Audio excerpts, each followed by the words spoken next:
America కాలిఫోర్నియాలోని Livermore నదిలో గల్లంతైన తెలుగు విద్యార్థి నరేష్ ప్రాణాలు కోల్పోయాడు. స్నేహితులతో కలిసి పడవ షికారుకు వెళ్లిన సమయంలో యువకుడు గల్లంతయ్యాడు. అతని ఆచూకీ కోసం గత 24 గంటలుగా వెతికారు. గాలింపులో నరేష్ మృతదేహం దొరికింది. కృష్ణా జిల్లా జగ్గయ్యపేట మండలం బండిపాలెంకు చెందిన పుట్టా నరేష్ కాలిఫోర్నియాలో ఎంఎస్సీ 2వ సంవత్సరం చదువుతున్నాడు.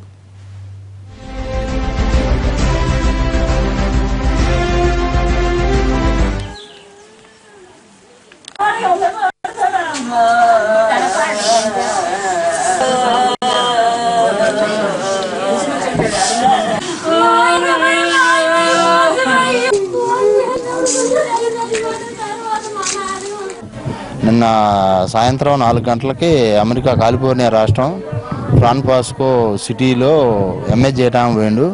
అక్కడ మిస్ అయిందని ఫోన్ వచ్చింది. ఇంతవరకు అయితే మాకు సరైన ఇన్ఫర్మేషన్ ఏం లేదు. తల్లిదండ్రులు ఇక్కడ ఉన్న వాళ్ళంతా ఆందోళనలో ఉన్నారు. కాలిఫోర్నియా రాష్ట్రంలో నిన్న సాయంకాలం 4 గంటలప్పుడు మిస్సింగ్ అయిందని ఒక ఫోన్ వచ్చినది.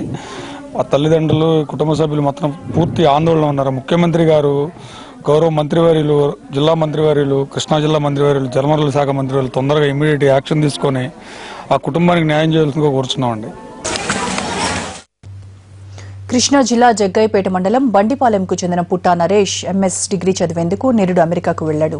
కాలిఫోర్నియా కాలేజ్లో చేరాడు. పుట్టా నరేష్ది వ్యవసాయ కుటుంబం. నరేష్ ను యుఎస్ పంపించేందుకు ఆర్థికంగా ఎంతో కష్టపడ్డారు తండ్రి పూర్ణచంద్రరావు. ఎకరం పొలం అమ్మి ఆ డబ్బులతో కుమారుణ్ణి పై చదువులకు పంపించారు.